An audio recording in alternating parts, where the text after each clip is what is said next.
What up to my peoples, and welcome to Retro Crunch. And to start off this week's retro pop culture news, real quick, I have to address something that I found out this week about the 1984 movie Gremlins director Joe Dante, who was saying during an interview with the San Francisco Chronicle that Baby Yoda from the Mandalorian is a direct ripoff of Gizmo from the 1984 movie Gremlins. Okay, first off, Star Wars came out in 1977. and Empire Strikes Back in 1980. So that's a full 4 years before Gremlins even came out. So if anything, Gizmo is a ripoff of Yoda. You can't tell me that Gremlins director Joe Dante didn't see the Star Wars movies before envisioning what Gizmo was gonna look like. And the Gremlin monsters, for that matter, they look like a cracked out Yoda. Then second, Joe, what the heck would you expect a baby Yoda to look like as a little kid? He's only like 3 feet tall as an adult. Of course he's gonna look like Grogu in the Mandalorian. Anyways, I really love the Gremlins movie, but it just ticks me off a little bit that Joe Dante is gonna claim that he's the first to come up with the idea of like huge ears and a round face and being like really short. Come on. I don't think so. Okay, so now that we got that situated, here's a couple more stories for you guys. Just yesterday, there was a cool Instagram post by Bruce Willis' wife, Emma Hemig Willis. Say that 3 times fast. Anyway, there was a tribute to the 34th anniversary of Die Hard that they made a video about. If you're not in the know, this Christmas movie is an awesome action movie from the 1980s heyday, and it is really loved by a lot of generations. It's a classic. And to celebrate the 34th anniversary of Die Hard, Bruce Willis is returning to the top of the infamous Nakatomi Plaza, or the Fox Plaza, as some of you guys in real life might want to call it.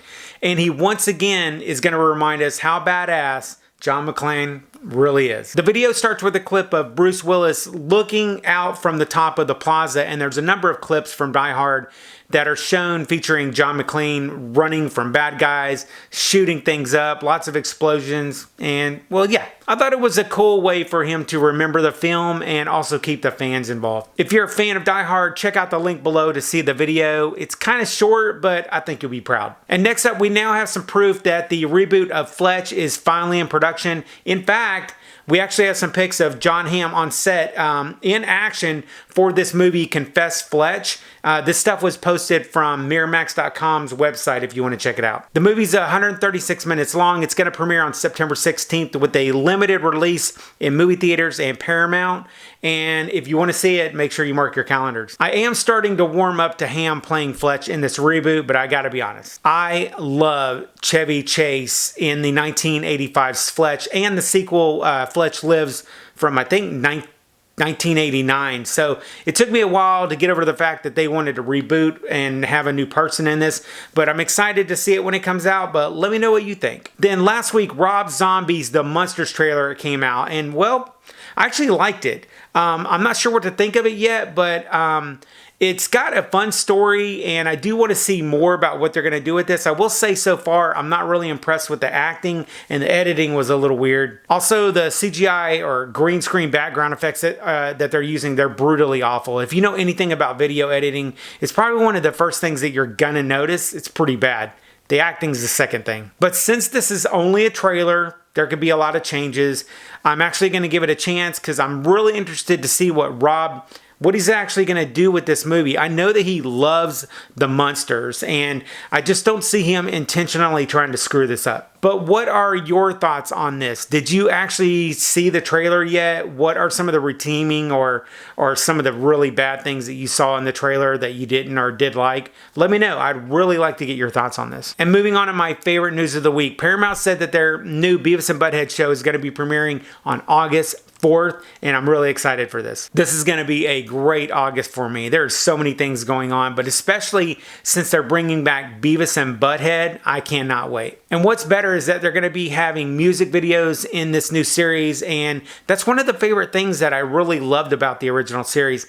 Now, I can only imagine of how they are going to make fun of today's music. It's going to be glorious. If you want to watch the 1990s cartoon Toxic Avenger, head over to the streaming service Screambox. They recently got the rights to stream all of the Toxic Avengers cartoon. Just keep in mind that Screambox is a paid service, much like Shudder.com, but if you're a true Toxie fan, check it out. And Sega announced that they're going to be making a Sega Mega Drive Mini 2 console. but it was first coming out in Japan and we weren't sure if it or when it was going to get a worldwide release. Well, things have changed, and apparently we have to thank Amazon because they screwed up and actually leaked this news during their Prime Day. It's going to be hitting North American stores October 27th with them featuring upgraded 6-button gamepads and containing more than 50 classic games, along with some of those being CD games. I read that it's going to cost $104, but they didn't mention if it's going to include just that main console or if they're going to be throwing in that Sega CD console add-on as well. But if anybody knows for sure, let me know in the comments. The first Sega Mini was like about $80, and this one's actually $20 more. So could be a price increase due to the way things are nowadays, or they might be adding that CD part as well. Either way, I am definitely going to be grabbing this when it becomes available, but are you going to get it? Then finally, if you're into retro news and nostalgia stuff from back in the day, I'll see you in the next video. I'll catch you on the flip side, and remember, if it ain't retro, it ain't worth watching.